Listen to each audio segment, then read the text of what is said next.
I never thought a random swipe on Grindr would lead me here, staring at the foggy mirror in my tiny bathroom, heart pounding like a drum in a 4th of July parade. My name's Jesse Harlan, born and raised in the heart of Texas but transplanted to New York City 5 years ago, chasing dreams of Broadway lights that turned out to be more flickering fluorescence in off-Broadway auditions. At 28, I'd become a pro at the hookup game. Quick connections, no strings, just enough to fill the void left by my ex, Marcus, who ghosted me after 2 years with a text that read, "It's not you. It's me. Actually, it's someone else." That night, the app pinged with a message from Alex_32. His profile pic showing a rugged guy with stubble and a smile that screamed Midwestern charm. "Hey handsome, rain's pouring. Wanna grab a drink and see where it goes?" Simple, direct, no bullshit. I was nursing a beer alone at my favorite dive bar in Williamsburg, the kind with sticky floors and neon signs buzzing like angry bees. "Why not?" I typed back, and 20 minutes later, he walked in, taller than his pic suggested, with broad shoulders under a soaked leather jacket and eyes the color of Lake Michigan. Deep blue, stormy. We talked over IPAs, the conversation flowing like the East River after a thaw. Alex was from Chicago, in town for a tech conference, working as a software engineer for some startup that promised to revolutionize something I didn't care about. But he laughed at my jokes about audition fails, shared stories of his own awkward family holidays back home, where his conservative parents still asked about that nice girl from high school. "They don't know," he admitted, his voice dropping. "About me, being gay." I nodded, understanding the weight of those unsaid words in a country where progress felt like a patchwork quilt. Some states flying rainbows, others clinging to old flags. The rain hammered the windows as we left, turning the streets into rivers. "My place is close," I offered, and he grinned, hailing a cab that splashed through puddles like a speedboat. Back at my walk-up, the tension built with every step up the creaky stairs. Clothes came off in a frenzy, his body lean and toned from gym sessions he joked about hating. We stumbled into the shower, hot water cascading over us, washing away the chill. His kisses were urgent, hands exploring with a mix of confidence and hesitation that made my pulse race. Then he knelt. I froze, expecting the usual, but his eyes locked on mine, water streaming down his face like tears. "Jesse, wait. I need to tell you something." His voice cracked, raw. "I'm married. To a woman. We have a kid. A daughter, she's 3. The world tilted. I backed against the tile, steam clouding my vision. "What the fuck?" I whispered, but he stayed there, on his knees, pleading. "It's a sham. I married her to please my family, but I've been miserable. Meeting you, it's the first time I've felt alive in years."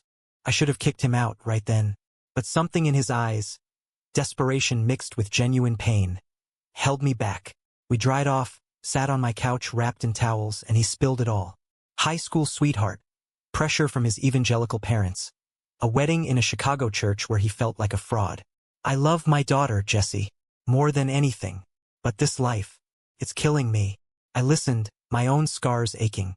Marcus had cheated with a guy from his gym, leaving me shattered. Trust was a luxury I couldn't afford. Yet here was Alex, bearing his soul. We talked until dawn, the city waking around us.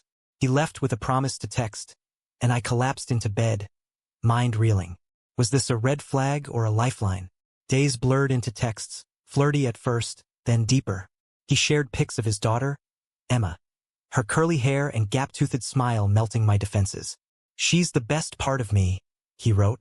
I opened up about my dreams, my fears of never making it as an actor, the loneliness of city life where connections felt as temporary as subway rides. A week later, he was back in New York for work, and we met at Central Park, walking hand in hand under blooming cherry blossoms. Felt real, dangerous, kisses stolen behind trees, laughter echoing. "I want more than hookups," he confessed over coffee. "With you." My heart soared, but doubt lingered like smog. What about his wife? His life back home? We spent the night exploring each other not just physically, but emotionally. In my bed, he traced my tattoos, a rainbow flag on my arm, a reminder of pride marches I'd attended alone. "You're brave," he murmured. "I wish I could be." As he slept, I watched him, wondering if this was love or just another illusion. But illusions crack. 2 weeks in, a call came while we were at a rooftop bar in Manhattan, skyline glittering like diamonds. His phone buzzed. He stepped away, voice hushed. When he returned, face pale, I pressed. It's nothing. But I saw the lie. That night, in my apartment, argument brewed. Tell me the truth, Alex. He sighed, collapsing onto the couch. My wife. She suspects. She's threatening to take Emma if I leave. The words hit like a punch. Conflict brewed inside me. Empathy for his trapped life. Anger at being pulled into it. Yet, as he cried in my arms, I felt a pull, a desire to fight for him. Little did I know, this was just the beginning of the storm. The days following Alex's confession turned our budding romance into a tightrope walk over the Grand Canyon. Exhilarating, terrifying. I threw myself into auditions, landing a small role in an indie play about queer life in the 80s. Rehearsals filling my schedule like sand in an hourglass. But every free moment was Alex. Late-night calls where he'd whisper from his Chicago basement, voice laced with longing. Jesse, you're my escape, he'd say, and I'd melt, picturing his blue eyes, the way his stubble scratched my skin. We planned secret weekends. He flew to New York under the guise of business trips, and we'd hole up in my apartment, cooking pasta from scratch, his specialty, learned from his Italian grandma, and watching old movies on Netflix. Casablanca, he picked once, quoting, "We'll always have Paris." I laughed, pulling him close. "We'll always have Brooklyn." Intimacy deepened. Sex became more than physical. It was a language of unspoken promises, bodies communicating what words couldn't. But cracks appeared. One night, as we lay tangled in sheets, his phone lit up with a text. "Where are you really?" From his wife, Sarah. He deleted it quickly, but I saw. "We need to talk about this," I insisted. He nodded, eyes downcast. "I know. I'm filing for divorce. For us." Hope surged, but so did fear. What if he backed out? What about Emma? I shared my own baggage. Marcus's betrayal had left me paranoid, checking phones, second-guessing every "I love you." Love, he said it first during a walk in the High Line Park, elevated above the city chaos. Flowers bloomed around us, tourists snapping pics. He stopped, cupped my face. "Jesse, I love you. More than I've ever loved anyone." Tears stung my eyes. "I love you too." We kissed, world fading. That night, back home, he went on his knees again. Not in the shower, but by the bed. Proposing not marriage, but commitment. "Move to Chicago with me. Once it's over." The idea thrilled and terrified. Leave New York? My career? But for love? Maybe. We dreamed big. A house in the suburbs. Emma playing in the yard. Us building a family. He painted pictures of pride in Chicago, less flashy than New York's but real. "We'll march together," he promised. Reality intruded. His visits grew erratic. Excuses piled up. "Work's crazy. Sarah's sick." Doubt gnawed. One weekend, he canceled last minute. Alone. I scrolled Grindr out of habit, heart sinking when I saw his profile active, location. Chicago. Was he cheating? I confronted via text. "What's going on?" Radio silence for hours. Then, "It's complicated. Call you tomorrow." Tomorrow brought a storm. He called voice breaking. Sarah found out. She saw our texts. Panic rose. "What now?" He hesitated. I told her it's over, but she wants counseling. Betrayal's seed planted. Counseling? For a marriage he called a sham? "Are you serious?" I yelled. After everything? The fight escalated over video call. Faces pixelated but pain clear. "Jesse, I have to think of Emma. Custody battles are hell." Tears streamed down my face. "And what about us? Am I just a fling?" He shook his head. "No, you're everything." But words felt hollow. I confided in my best friend, Tyler, over brunch in Chelsea. "He's married, Jess, with a kid. Run." Tyler, ever the cynic after his own bad breakup, sipped mimosa. "This screams red flags." But I defended Alex, our connection. "It's real. He's trapped." Weeks passed in limbo. Alex visited again, bearing gifts. A Broadway ticket stub from my first show, framed. For our future. We made love fiercely, as if to seal cracks. But in quiet moments I sensed distance. One night, Rifling through his jacket for keys, a receipt fell out. Dinner for two in Chicago, dated during his work crunch. Heart pounding, I confronted. Who's this with? He paled. A friend. Just a friend. Lies stacked. The next day I hacked his email, wrong, I know, but desperation won. Messages to another guy. Mike. Flirty, recent. Miss our nights. My world crumbled. Betrayed again. I screamed when he woke. You're seeing someone else. He denied at first, then confessed. It was before you, but it overlapped a bit. Overlapped? Rage boiled. Get out. He left in tears, begging forgiveness. Alone I shattered. How had I fallen so hard? But beneath anger, love lingered, a stubborn flame. Calls came, apologies flooding. Jesse, you're the one. Mike means nothing. Part of me wanted to believe. We met in a neutral spot. A cafe in Midtown. Tears and truth spilling. He admitted the affair started as escape from his marriage. Ended when we met. But I slipped once. I'm sorry. Forgiveness teetered. Prove it, I said. He nodded, vowing to end the marriage for real. Papers filed, he showed proof. Hope flickered anew. But shadows loomed. Sarah's threats, custody fears. As summer faded, tension built toward a breaking point. Autumn hit New York like a plot twist. Leaves turning crimson as my life spiraled into chaos. Alex's divorce proceedings ramped up. Lawyers' emails pinging like grenades. He shuttled between cities. Exhaustion etching lines on his face during our video calls. Sarah's fighting dirty, he'd say, voice weary. She wants full custody. Claims I'm unstable. Unstable? Because he was gay? Rage on his behalf fueled me, but so did resentment. Why drag me into this war? I threw myself into the play, lines about hidden loves mirroring my reality. Opening night, Alex surprised me, flowers in hand backstage. You were amazing, he whispered, kissing me amid applause echoes. That night, in a hotel to avoid my cramped place, passion reignited. Marry me, Jesse, he murmured post-climax, half serious. I laughed, but the idea rooted, a future together, legal, real.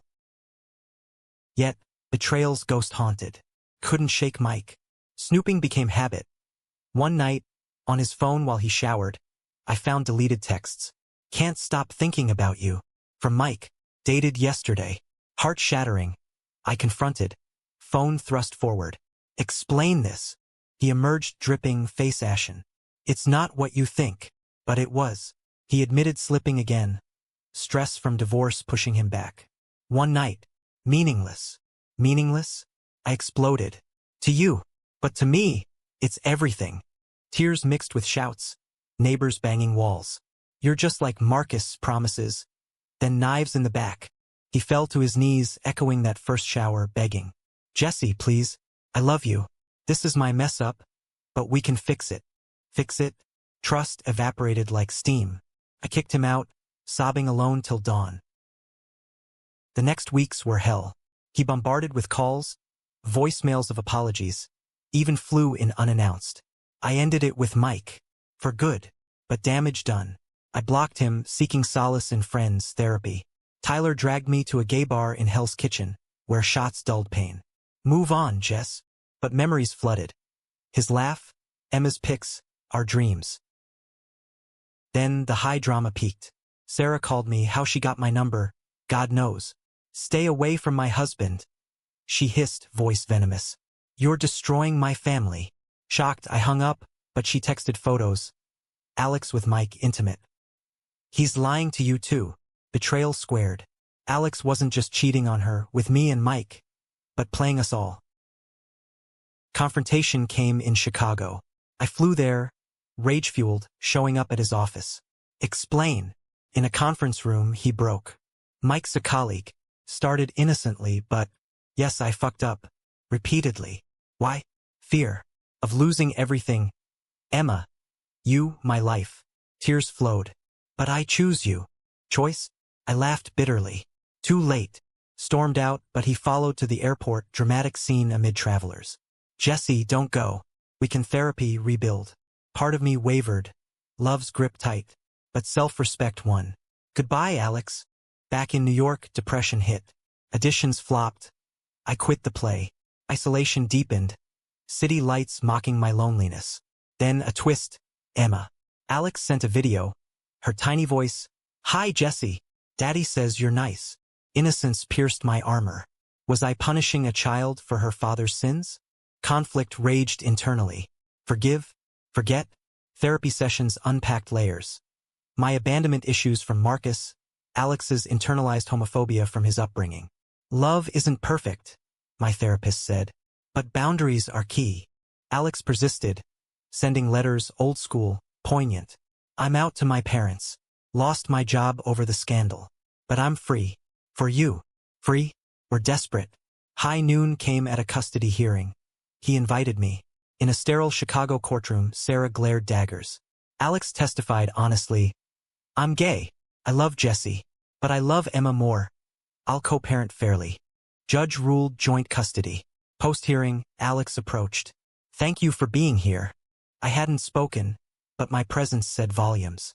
We talked in a park, leaves crunching. I betrayed you. No excuses. Honesty, finally. Emotion surged. Anger, love, pity. That night, in a hotel, we didn't sleep together. Just talked, cried, laughed. Walls crumbled. One more chance? He asked. I hesitated but nodded. Slowly, with therapy. Hope reignited, cautious. But fate twisted again. Mike appeared, stalking vibes, texting me threats. He's mine. Paranoia peaked. Alex confronted him, but it escalated to a fight. Police involved. Scandal hit local news. Tech exec in gay love triangle. Humiliation burned. In the chaos, I realized this wasn't healthy. Love shouldn't destroy. I ended it for good. We deserve better. I told him over coffee, tears falling. He nodded, broken. I know. Winter blanketed New York in snow, mirroring the frost in my heart post-Alex. Months passed in a blur of self-discovery. Therapy twice weekly, journaling pains and dreams. I landed a bigger role. A gay lead in a off-Broadway revival, crowds cheering nightly. Applause filled voids, reminding me of worth beyond romance. Alex faded to occasional thoughts. He texted updates. Emma's thriving. Therapy helping me. I replied politely, boundaries firm. No more drama. I'd learned. Friends noticed change.